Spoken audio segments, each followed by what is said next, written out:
За зөв суулт хэрхэн яаж байх вэ гэхээр боломжтой бол яг энэ нурууны лордоз кифозыг зөв хадгалах үүднээс хардталтай бага зэргийн өөртөө таарсан ивэсийг хийгээд бага зэргийн хоошоогоо налаад ингээд суухна.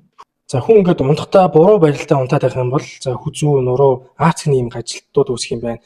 За ингээд дээшээ хараад унтахаар хүн ингээд яаж яагаад унтчихдаг тийм ээ. За энэ ингээд хөлөө нуглаад унтсан байна. Энд дээр чинь бас ахаал нэг болчингийн чангарал аацгийн одоо бас ажилт үүсэж байгаа. За ингээд иймэрхүү байдлаар их унтдаг. Энэ унталтууд бол өрөөсөө тухайн хүнд аацыг нуруу хүзүүний энэ асуудлуудыг бол үүсгэх юм байна.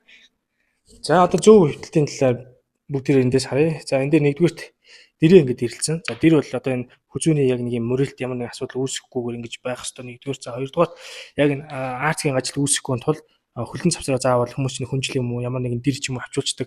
Ингээд авчуулаад хүн хэрвээ хөвтөж яхад яг энэ нурууны яг энэ хараар явж байгаа тэр нурууны зөв одоо хэсэг нурууны зөв хөндлөн тийм ээ эсвэл маань нэг ямар нэгэн ажилт үүсэхгүйгээр байж болдог. За би бас зөвлөгөө оруулсан байсан. За хүн унтахтаа аль болох тэр зүүн талаараа бас илүү унтвал зүгээрээ гэж ярьдаг тийм ээ. Яагаад зүүн талаараа унтвал зүгээрээ гэхээр нөгөө нэг ходоодны одоо тэр хүчил маань за ходоодонд байгаа хоол унд маань тэр одоо улаан холон сөөргөө цээж гашуу өргөхийн зовиоруудад үүсэхгүй нэгдүгээр хоёрдугаар тэр бүдүүн гидс маань шууд хооллыг одоо гадагшлуулах боловсруулсан хоол ундыг гадагшлуулах тал руу явдаг учраас өглөө хөтгөнөө гаргахыг хач тустай байдаг. Хажууд чигээ харж унтж байгаа хүмүүс бол яг энэ байдлаар унтвал зүгээрээ